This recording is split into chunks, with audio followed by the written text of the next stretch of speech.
Already seated in his place, here is Marat. Observe his face. 50 years old and not yet dead, he wears a bandage around his head.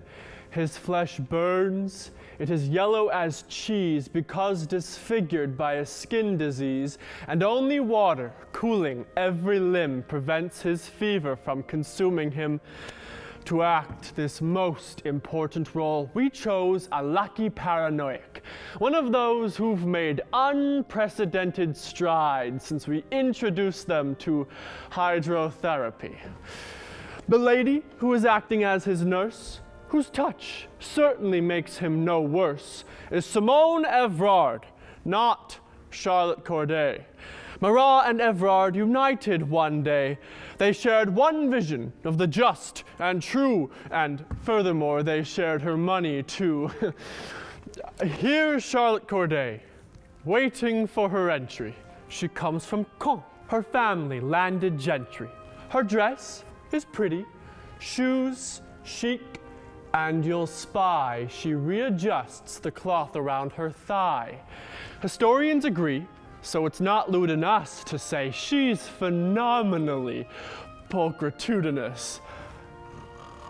Unfortunately, the girl who plays the role here has sleeping sickness, also melancholia. Our hope must be for this afflicted soul that she does not forget her role. Ah, here comes Monsieur Duperret with silken hose and fresh toupee. To the revolution's murderous insanity, he brings a touch of high urbanity. Though, as a well-known Girondiste, his name's on Marat's blacklist.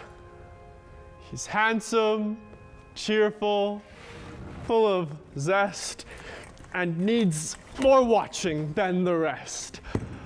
Jailed for taking a radical view of anything you can name, the former priest, Jacques Roux. Ally of Marat's revolution, but unfortunately the censors cut most of his rabble-rousing theme. Our moral guardians found it too extreme. Liberty! Meet this gentleman from high society who, under the lurid star of notoriety, came to live with us just 5 years ago. It's to his genius that we owe this show.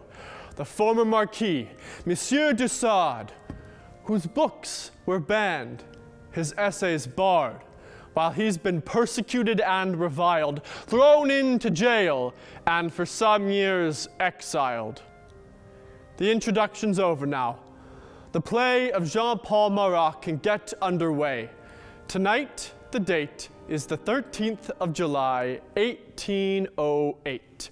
And on this night, our cast intend, showing how 15 years ago, night without end fell on that man, that invalid. And you are going to see him bleed and see this woman, after careful thought, take up the dagger and cut him short. I'll start by just saying the title of the play, because the title actually is the synopsis of the whole play. The full title is The Persecution and Assassination of Jean-Paul Marat, as performed by the inmates at the Asylum of Charenton under the direction of the Marquis de Sade. And in fact, that's precisely what happens. The Marquis de Sade was a person who was imprisoned at the Charenton Asylum. While there, he wrote plays. This particular one, Peter Weiss is imagining him writing a play about the French Revolution. So it allows Weiss multiple levels and multiple stories. So it's super complicated, and yet also it's really quite simple. It's people in an asylum putting on a play written by a person there as part of their therapy. It's just that the therapy maybe doesn't work in the way that the head of the asylum, Colomière, would hope. One of the opportunities that we discovered in the process of debating how to do this play was there are two different levels, and it's a very typical Brechtian device, which is that he doesn't want the actor and the character to be closely identified. He doesn't want you to believe in the illusion of character. He wants you to see the choices made in a social setting. And one of the ways that Weiss does that in this play is the very distinct difference between the inmates who play the characters and the characters within the play. So Charlotte Corday is an important figure from the French Revolution, an important figure in that play, but described as a person with sleeping sickness, also melancholia. So right away, there's really no close identification. In fact, it's impossible to have that close identification between actor and character. And so we took that one step further and said, since that's the case, there's no need at all for any connection. So we can be completely fluid with all our casting when it comes to gender, physical appearance, age, for all of those characters within the play. It doesn't frankly matter. And so we've been fluid with our casting, for example, of Marat and Duperret are both played by women, and so it becomes a very different experience. But I think it more clearly points out, actually, what the playwright wanted. So I think we're really serving the play that way. I described it as total theater a moment ago, and it has certainly been total theater for all of us. I mean, first of all, there are two directors working, and secondly, we have a cast of 42, and we're moving them about on this magnificently large set, but it's the largest set we've ever built. There are costumes for 42 people, including costume changes. The lights are complex and interesting. The number of props being created for the show is astonishing. It's also a musical.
response sometimes was, this is a brooding murder, let's make it a brooding murder.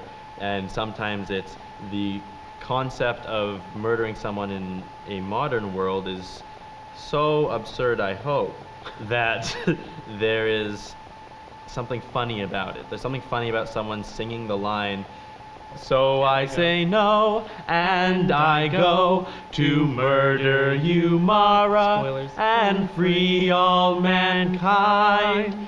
I take it lightheartedly, and I think there's something comedic about that because it's so blatantly what she's going to do, but at the same time, I think there's something to be said about laughing in the face of tragedy, or laughing in the face of darkness to kind of show that we're not necessarily afraid of it.